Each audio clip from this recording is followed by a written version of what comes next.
പക്ഷേ മറ്റൊരു കാര്യം, ഈ PMCയുമായി ബന്ധപ്പെട്ടുകൊണ്ട് CPI മന്ത്രിസഭാ യോഗത്തിൽ വിട്ടു നിൽക്കുമെന്നാണ് അവരുടെ തീരുമാനം. നമുക്ക് ആലോചിക്കാം.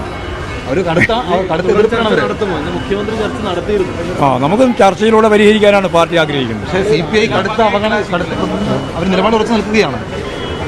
പക്ഷേ ഈ PMC പിന്നോട്ട് പോകുമോ CPM?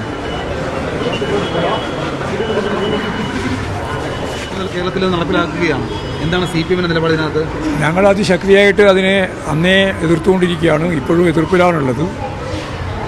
സ്വാഭാവികമായിട്ടും ബീഹാറിൻ്റെയൊക്കെ അനുഭവത്തിൻ്റെ വെളിച്ചത്തിൽ അർഹതയുള്ള നിരവധി ആളുകളെ ഒഴിവാക്കുന്നതിന് വേണ്ടിയുള്ള ബോധപൂർവമായ പ്രവർത്തനമാണ് വോട്ടേഴ്സ് ലിസ്റ്റിൽ തീവ്ര പരിശോധനയുടെ ഭാഗമായിട്ട് നടത്താൻ ഉദ്ദേശിക്കുന്നത്. അത് കേരളത്തിൽ ശക്തിയായ രീതിയിലുള്ള പ്രതിഷേധം തന്നെ ഞങ്ങൾ രേഖപ്പെടുത്തിയിട്ടുണ്ട്.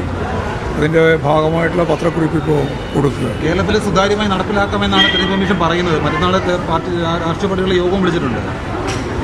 രാഷ്ട്രീയ പാർട്ടിയുടെ യോഗം വിളിച്ചത് ഇത് സംബന്ധിച്ചുള്ളതല്ല. അത് കേരള തദ്ദേശ സ്വയംഭരണ സ്ഥാപനങ്ങളുമായിട്ട് ബന്ധപ്പെട്ട തിരഞ്ഞെടുപ്പിൻ്റെ യോഗമാണ് വിളിച്ചത്.